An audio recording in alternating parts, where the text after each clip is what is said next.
Let me introduce myself. I'm that blurry figure, the one who hurries out of view across the margins of the mirror. I owe you an apology. I owe an explanation. I made you doubt your sanity, and here's the situation. My speed of time's a 12th of yours, or an hour for you holds 12 of mine. This is why I'm hard to see. Unless I stand stock still, I'll pass across your retina unnoticed like a thief. Vision is a page of facts, redacted by belief. But I see you as large as life, and twice as ugly, as they say. Slow motion mannequins you are, locked in sync to your slow-mo day. Slow dogs, slow cats, slow butterflies, slow blackbirds sing slow notes. Slow rugby games, slow motorways, slow fires expel slow smoke. Slow trees sashay in slow, slow storms, stripped slowly of slow tumbling leaves. It's beautiful and blessed, this curse. I take 12 careful measured steps. You're on your very first. I overtake your car on foot. For me it's just a game. Drop your wine glass to the floor. Go on, right now. I'll watch it, frame by stop-start frame. If I choose, I'll catch it, strolling from across the room, or else admire its shattering, gaze on the wine unravelling. You'd be none the wiser if I reached into your bag right now, relieved you of your keys. Think on the possibilities, infinite or near as damn. Take what I want, go where I want, watch whom I want, then stroll inside the Kremlin just to spike the great dictator's coffee with polonium 210. Who would stop me? My conscience alone, my constant friend, its counsel is my radio. This world's already bruised by malice, murder, sorrow, and who's to say my meddling wouldn't just worsen things tomorrow? Surreptitiously my tribe exists, avoiding folklore, urban myths, the websites of the sad and mad, the hungry to be wowed. We correspond by choice and need with trusted slow-mo sapiens who aren't freaked by our paradigm. Text is our favourite medium.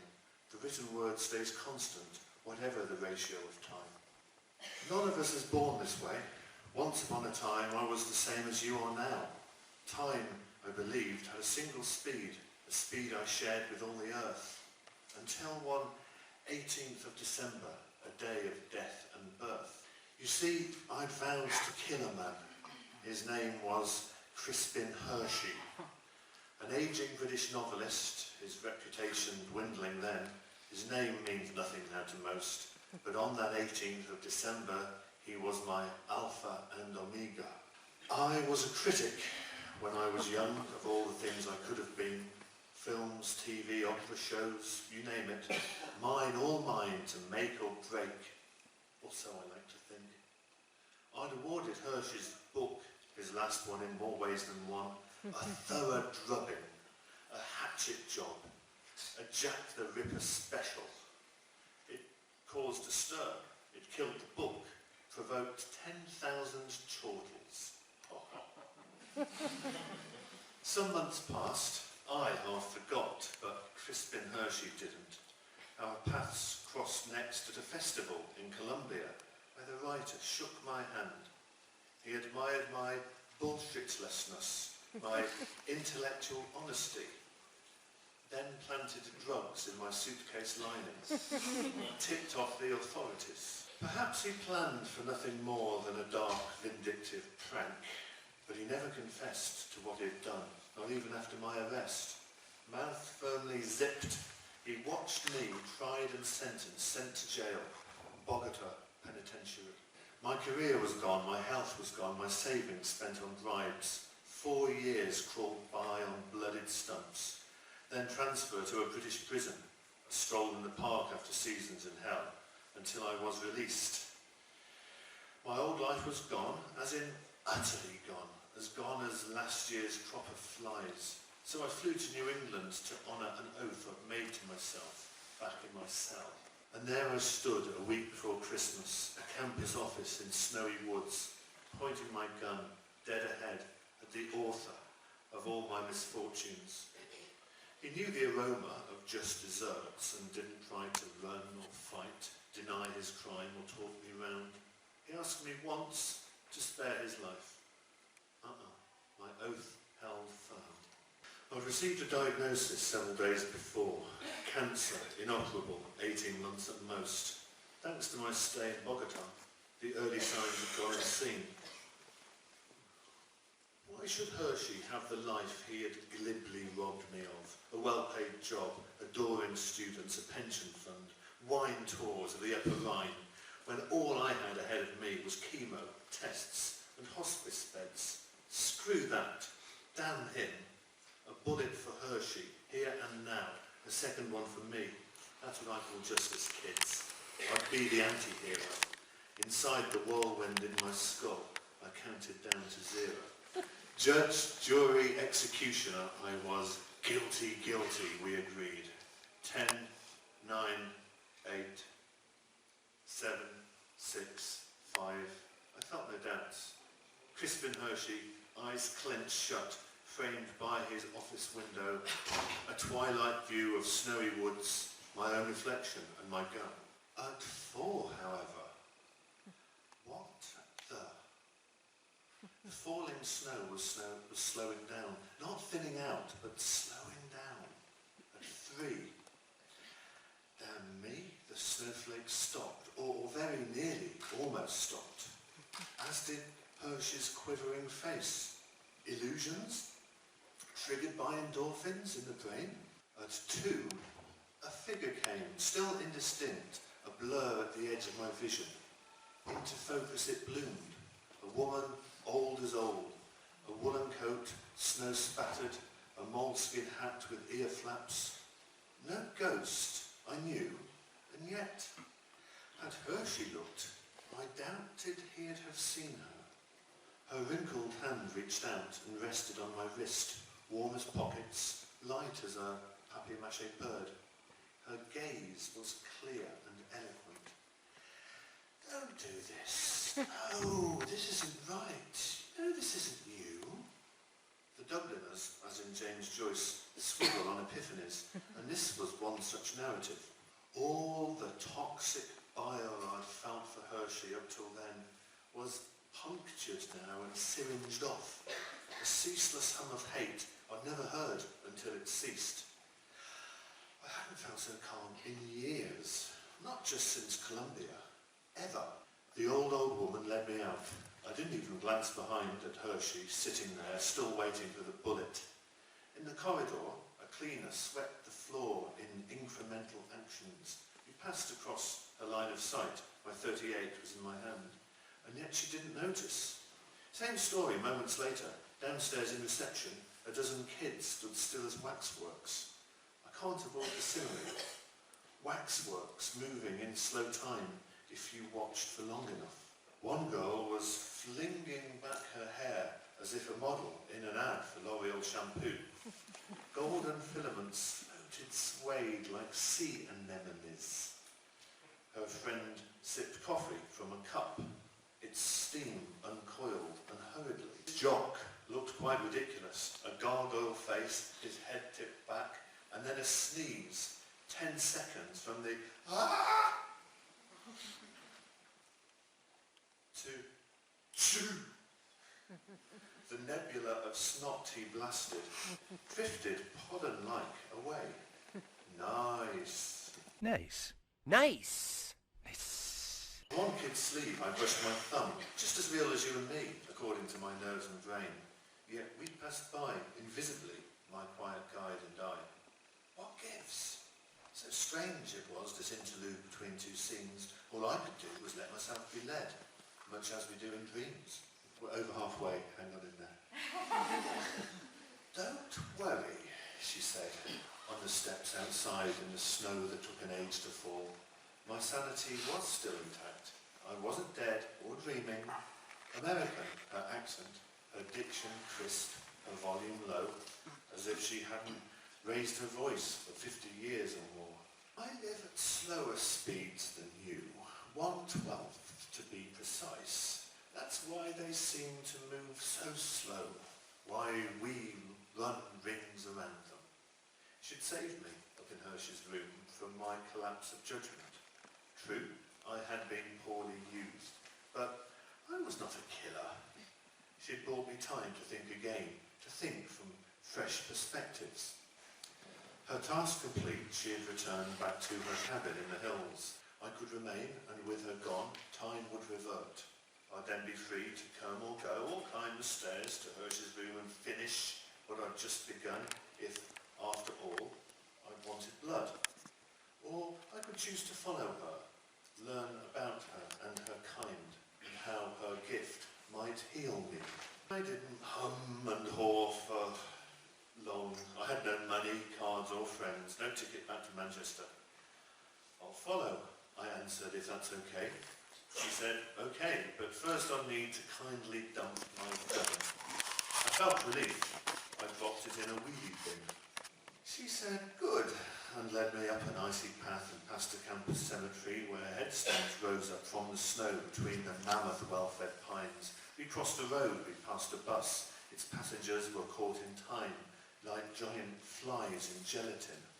A startled fox fled our approach at a glacial vulpine speed. A little bridge, a sluggish creek, a turning up a forest track. Snowflakes sank like sediment upon the seabed of the night.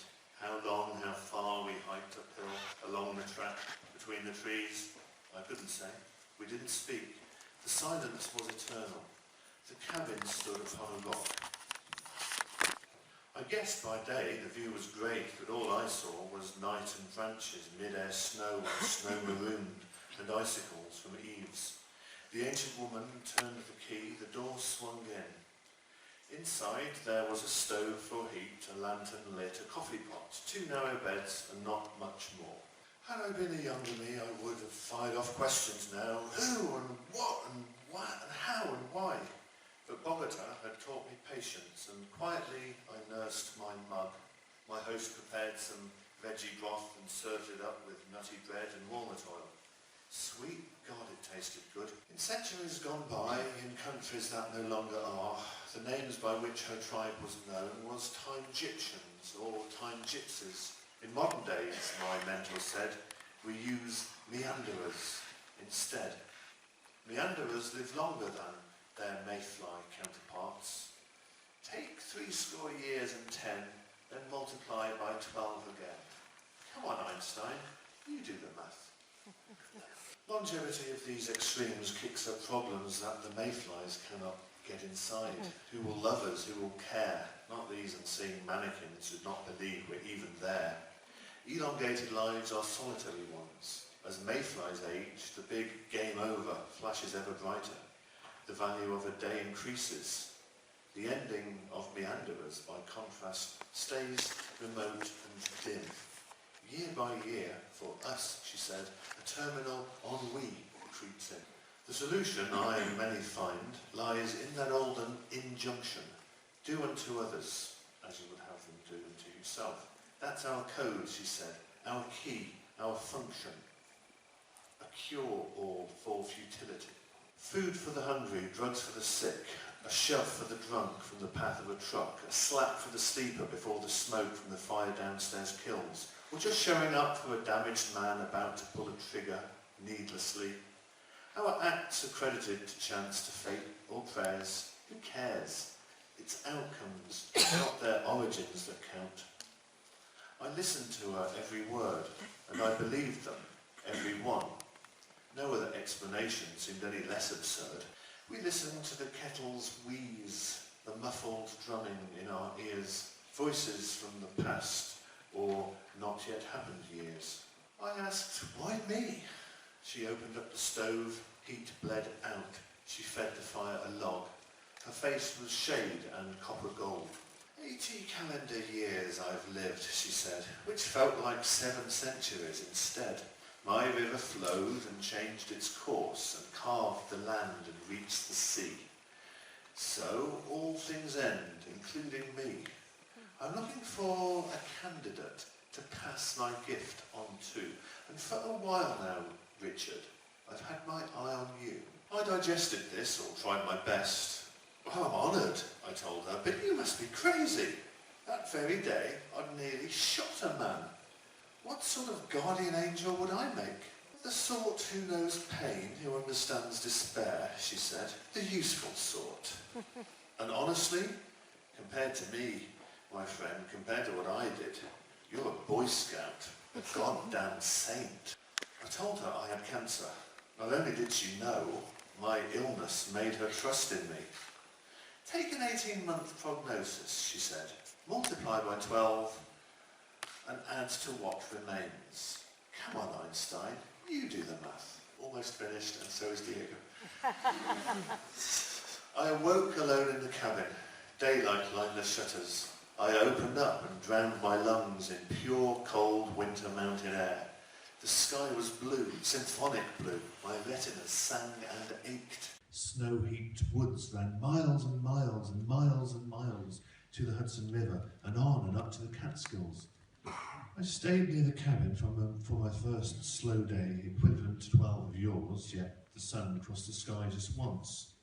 The following dawn I started my journey on the meanderer's way, and truth be told, I've never stopped. It led to camps and favelas, hospitals and mosques, food banks, slums, high-rises, wastelands, shelters, war zones, squats. Prisons are my specialty. I know incarceration. I ministered to anyone and all, deeds both small and not so small, whatever seemed to be of use in any situation. Evil is rare, but ethics are grey, and people build their private hells. Often as not, all I did was release their better, wiser selves. Not once have I been thanked by name, nor praised for never seeking thanks. My life was solitary for sure, a fact my predecessor voiced.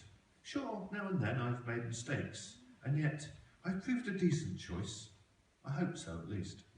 Which brings me now to the matter in hand. Why would you, and you alone, discover these 5 paragraphs? It wasn't chance that brought you here. It isn't chance you're reading this. No more than it was chance that led an old woman once to Crispin Hirsch's office. My 18 months have spun into a meander a score of years, you see. I've no complaints, but now it's late and all things end, including me. You view yourself as a lost cause. I see a found Samaritan. You know I have a gift, my friend. You know it needs a home. My search, no doubt, is overdue.